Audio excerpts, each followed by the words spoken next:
Bismillahirrahmanirrahim. Assalamualaikum warahmatullahi wabarakatuh. Alhamdulillahirabbil alamin. Alladzi khalaqal mauta wal hayata liyabluwakum ayyukum ahsanu amala wa huwal azizul. Allahumma shalli ala sayyidina Muhammad wa ala alihi wa ashabihi ajma'in. Apa kabar jamaah sekalian? Ini masjid namanya Al-Ikhlas, Masya Allah. Terima kasih yang menyimak lewat Facebook dan radio MKFM, juga RRI Pro 1 dan seluruh jaringannya. Hadirin, kita ilmu bertambah terus, tetapi yang dinilai oleh Allah bukan pertambahan ilmu, melainkan dua hal. Allah subhanahu wa ta'ala yang zuru ila qulubikum wa a'malikum. Jadi jangan hanya sibuk bertambahnya ilmu, tapi harus sibuk tambah bersihnya hati dan tambah amal solehnya. Nah, salah satu yang bisa membuat kita semakin bertambah amal adalah kalau kita memaknai ilmu yang kita pelajari dengan lebih dalam. Nih, kita tahu bahwa kita ini hamba Allah, tapi tahukah ciri-ciri hamba di hadapan Allah? Kadang-kadang kita belum tahu. Kita adalah makhluk ciptaan Allah yang memiliki beberapa ciri. Satu, la haula wala quwwata illa billah. Kita ini makhluk yang sebetulnya tidak punya daya, tidak punya kekuatan, kecuali Allah yang menguatkan. Ini penting hadirin, karena kalau ini kita maknai, hilang kesombongan kita. Dan selalu optimis. Coba kalau kita dengar adzan, Allahu Akbar, Allahu Akbar, apa jawabannya? Asyhadu an la ilaha illallah, asyhadu anna Muhammadar Rasulullah, hayya 'alas shalah, la haula wala quwwata illa billah. Untuk sholat saja sebetulnya kita sepenuhnya memerlukan pertolongan Allah. Mari kita sholat. Jawaban kita tiada daya, tiada kekuatan kecuali dengan pertolongan Allah. Hayya 'alal falah.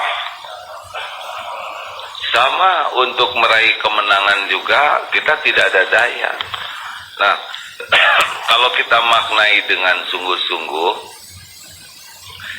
la haula wala quwwata illa billah, kita tidak akan jadi sombong, takabur, karena pertolongan Allah yang menyelesaikan masalah kita, bukan kepintaran, bukan kehebatan, bukan keahlian, bukan hebatnya wawasan, bukan punya luasnya jaringan, tidak, bukan itu. Satu-satunya yang bisa membuat kita tertolong hanyalah pertolongan Allah. Dengan la haula wala quwata illa billah, kita pun jadi tidak berharap ke makhluk, karena makhluk yang kita harapkan semuanya juga tidak bisa berbuat menolong kita tanpa izin Allah. Dengan la haula wala quwata illa billah, kita pun jadi merasa cukup pelindung kita Allah, karena tidak ada yang bisa mencelakakan. Anjing tidak bisa menggigit kita tanpa izin Allah, maling tidak bisa mencopet kita tanpa izin Allah, racun tidak bisa membunuh kita tanpa izin Allah. Jadi kita makin bulat nih ke Allahnya. Istri tidak akan bergantung kepada suami kalau la haula wala quwata illa billah. Suami tidak akan takut oleh istri atau bergantung ke istri kalau la haula wala quwata illa billah. Tidak akan bersandar kepada atasan, tidak akan bersandar kepada uang, tidak akan bersandar kepada jabatan, tidak akan bersandar kepada partai, karena yakin Allah lah. Jadi selama ini kita ini sering mengatakan la haula wala quwwata illa billah, padahal kita sudah menuhankan diri, menuhankan ikhtiar, menuhankan orang lain, karena kita ternyata hatinya belum penuh mengakui bahwa kekuatan itu milik Allah. Contoh lain, sebagai hamba, satu, kita ini tidak ada daya kecuali Allah yang menguatkan. Yang kedua, kita ini fakir, tidak punya apa-apa kecuali semuanya lillahi ma fis samawati wa ma fil ard. Semuanya milik Allah. Tubuh ini juga bukan milik kita, Pak. Kalau ini milik kita, jangan tua. 10 tahun yang lalu saya kesini, saya lihat wajah Bapak ini masih saya tidak tega menyebutnya karena sama dengan wajah saya, hadirin. Kita ini tidak bisa menahan dari tua, Pak. Walaupun pakai ramuan awet muda, tetap saja tua. Karena bukan milik kita. Tidak ada makanan, kita terkulai, tidak ada minuman, kita sengsara, tidak bisa mengeluarkan makan dan minuman, ampasnya kita pun menderita. Kita tidak punya apa-apa. Lahir tidak bawa apa-apa, mati juga tidak bawa apa-apa. Kalau dengan keyakinan semua milik Allah, kita tidak akan sombong dengan apa yang ada. Tubuh ini bukan milik kita, tidak boleh centil, tidak boleh sok gagah dengan tubuh yang ada. Karena kita bisa seperti ini, berotot, atletis, Allah. Kalau kita yakin semuanya milik Allah, maka bagusnya tidak jadi sombong, merasa ada kekurangan kita tidak akan minder, lihat orang lain tidak akan iri, dan diambil oleh Allah tidak akan sakit hati. Karena semuanya cuma titipan. Lihat ini tukang parkir, banyak mobil tidak sombong, ganti-ganti tidak takabur, diambil sampai habis tidak sakit hati. Kenapa kita sering sakit hati dengan dunia ini? Karena merasa milik kita. Uang harus bayar itu sakit hati. Di operasi harus bayar sakit hati. Udah sakit badan bekas operasi sakit hati. Mobil ketabrak sakit hati. Padahal udah jelas itu pasti ada rezeki bengkel di sana. Kan pindah-pindah. Kacamata hilang sakit hati, udah jelas itu rezeki tukang kacamata. Ya, harusnya kita menikmati saja rezeki ini pindah-pindah, karena milik Allah semuanya. Betul? Juga yang punya jabatan, ya tidak usah aneh suatu saat diberhentikan, dan tidak mungkin jabatan seumur-umur. Enak loh Pak, kalau Bapak kelamaan punya jabatan tuh ya. Mau pensiun, rileks saja, karena yang menjamin kita kan bukan gaji, Allah. Yang tegang menghadapi pensiun, yaitu yang bersandar kepada selain Allah.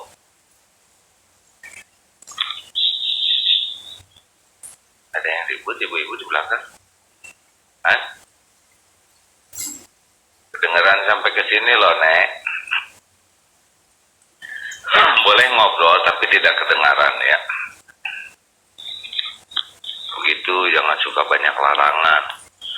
Jangan pakai HP, ya, silakan pakai HP pada waktunya, gitu. Dilarang masuk, yang tidak berkepentingan dilarang masuk, jangan begitu. Silakan masuk, hanya yang berkepentingan dan enak. Siapa yang gemuk, oh itu sakit hati. Siapa yang merencanakan menurunkan berat badan, itu pasti ngacung dia. Sudah itu tambahan ilmu.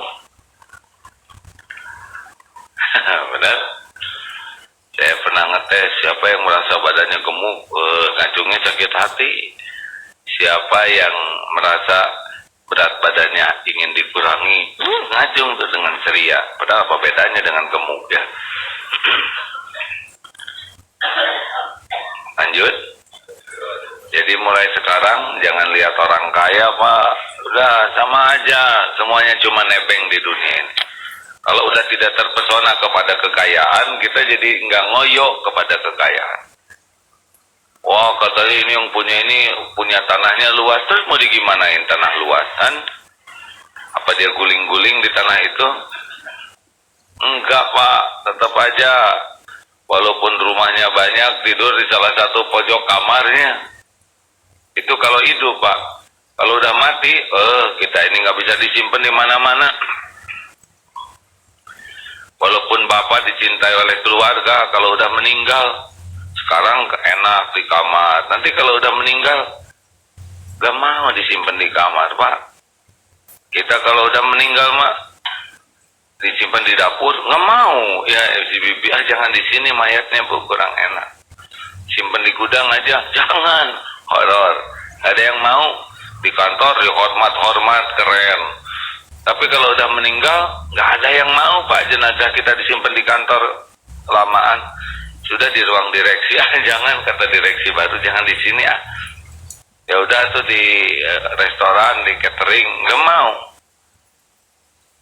Makanya sudahlah, jangan merasa memiliki dengan harta, gelar, pangkat, jabatan, kedudukan, semua cuma titipan. Enak tidak begitu? Halo? Jangan somse ya. Tubuh, harta, anak, kedudukan, jabatan, sesuka Allah saja dititipin, kapan diambil. Kalau dititipi ya syukur, waktunya diambil ya ridho, nggak dikasih ya sabar. Kalau dikasih ya syukur. Lihat orang lain jangan iri lah, orang lain juga sama seperti kita. Nebengers namanya ya, orang-orang yang nebeng di dunia, nebengers, penebeng. Ya itu yang mobilnya banyak nggak usah iri dah, pasti naikkan juga satu-satu aja ya. Tidak mungkin 5 terus dia tiarap di atas, enggak. Juga yang punya harta melimpah ya tidak usah kagum lah, dikasih aja oleh Allah, susah tidur udah nelangsa itu. Punya restoran keren, punya peternakan sapi dan sebagainya, belum tentu makan daging, kasih oleh Allah kolesterol. Nah, lupa itu daging, punya tambak udang, kasih kolesterol, cuman ngitung udangnya aja. Punya kebun duren, ayo mau yang asam urat makan duren, bisa jadi ngesot. Makanya jangan kagum lah, lihat istana negara tuh biasa aja, hanya sebuah tempat yang dipergilirkan siapa yang ada di dalamnya, betul? Punya saudara jabatan menteri, gubernur, atau apalah yang kata orang dunia itu, kita nggak usah kagum kepada topengnya. Kagum itu kalau orangnya jadi soleh, akhlaknya bagus, keteladanannya, kewaroannya, nah itu yang mengagumkan. Tapi kalau hanya harta, gelar, pangkat, jabatan, biasa aja, digilir oleh Allah, benar?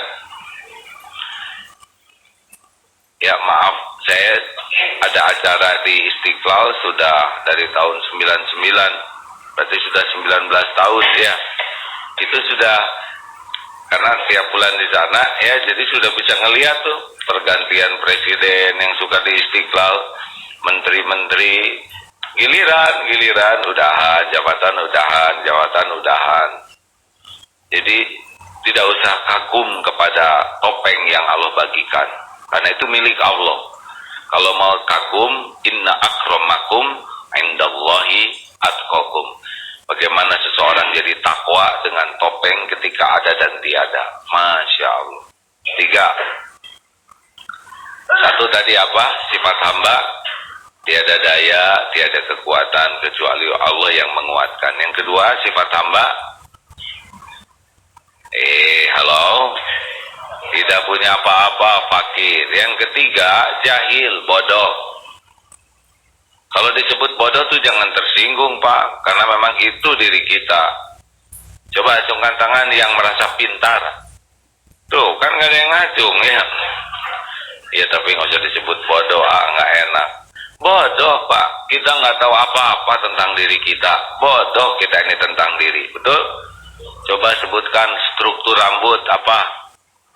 Bagaimana caranya supaya menumbuhkan rambut dengan kecepatan stabil, ukuran yang sama, apa saja komponennya? Coba sebutkan komposisi air ludah, gimana supaya nggak kebanyakan? Ceritakan tentang jantung. Wah, boro-boro kita nggak tahu apa-apa tentang tubuh, jahil. Ceritakan sekarang tentang anak-anak, bagaimana cara membuat anak. Boro-boro ngebikin anak, gambar anak aja gagal. Coba gambar telinga anak, nggak jelas pak, jadi gambar monyet ya. Kita mah nggak tahu apa-apa. Nih, saya lihat wajahnya wajah yang sudah agak lama di dunia ini ya. Ini wajah-wajah senior.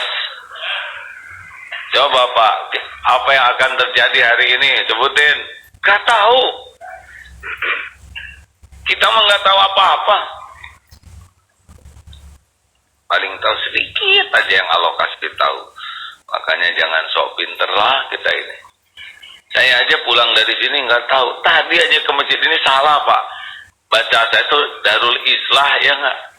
Kok jadi ke sini masjidnya Ikhlas tuh, salah baca aja udah repot ya. Masya Allah. Makanya udahlah hidup mah jangan sok pinter, jangan sok tahu. Nggak tahu apa-apa, nggak tahu apa-apa. Lahir nggak tahu apa-apa. Lama-lama juga kalau ditakdirkan pikun nggak tahu apa-apa lagi nih Pak. Ini kita keren-keren lagi dikasih ingatan dikit. Nanti udah mulai diambil ingatannya, udah repot lagi. Lihat teman-teman teh lagi reuni, tua-tua ya orang tuh. Padahal dia juga sekelas dengan, berarti dia lupa wajahnya tua. Halo. Nah kita kan nggak tahu kapan diambil memori kita nih Pak. Kalau Allah mau ngambil memori kita gampang banget tuh Pak. Kasih kulit pisang, keinjek, peleduk, kena kepala bagian belakang, pas bangun. Apa kabar Pak? Bapak siapa? Lah saya kan suamimu. Oh iya? Kalau ini yang ngomong siapa? Lah yang barusan diajak ngomong. Bayangkan udah lupa. Ada seseorang yang jatuh sampai nggak ingat apa yang terjadi barusan. Nanya terus, ini kita kenapa saya di sini? Nah kan barusan jatuh, baru juga nanya, loh kenapa saya di sini? Jawaban barusan aja nggak ingat Pak. Udahlah hadirin, jangan sombong dan selalu minta petunjuk ke Allah. Karena semua urusan itu tergantung hidayah. Mau apapun kalau ditunjukin menjadi mudah. Contoh sekarang Allah takdirkan ada Google Map atau Waze ya. Jadi lebih mudah bukan? Karena ada petunjuk. Lagi ulangan susah, pusing banget kata guru. Itu jawabannya B. Langsung jadi gampang Pak. Karena ada petunjuk. Hidup juga gitu Pak. Gampang atau susah itu sebetulnya bukan masalahnya. Ditolong Allah atau tidak. Kalau Allah nolong, ada aja jalannya. Makanya jangan sok pinter dan jangan tersinggung kalau disebut bodoh. Karena memang begitu faktanya. Yang keberapa sekarang? Yang keempat, terakhir, kita sebagai sifat hamba adalah kita ini satu-satunya yang kita miliki yang melimpah adalah dosa. Kalau amal kita juga nggak bisa selamat dengan amal kita, ya kan? Kita hanya selamat dengan rahmat Allah. Yang ada tuh dosa. Acungkan tangan yang tidak punya dosa, coba. Ada yang acung. Yang dosanya sedikit, jom. Malah ketawa, yang nggak mau ngacung ada yang percaya. Yang dosanya sedang, sok jujur. Acungkan tangan yang jujur, merasa banyak dosa. Oh, kenapa ada yang nggak ngacung? Karena saya banyak sekali ya. Ya apalagi pilihannya Pak. Nggak ada, nggak ngacung. Sedikit nggak ngacung, sedang nggak ngacung, banyak dosa nggak ngacung. Pilihannya yang melimpah ruah banyak sekali. Itu yang kita miliki Pak. Coba kalau mau ditanya, nih acungkan tangan yang sholat subuh barusan khusyuk. Tak ada yang ngacung, benar? Makin panjang imam bacaannya, kan makin lengkap cerita kita ya.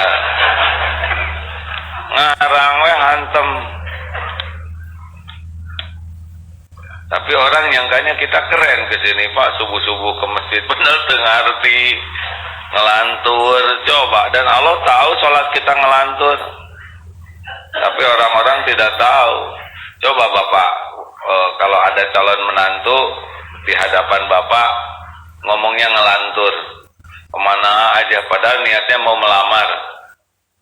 Diterima atau tidak yang kayak gitu Pak? Nggak diterima. Coba sedang apel, sedang upacara, komandan upacara laporannya ngelantur, naik pangkat atau dipecat.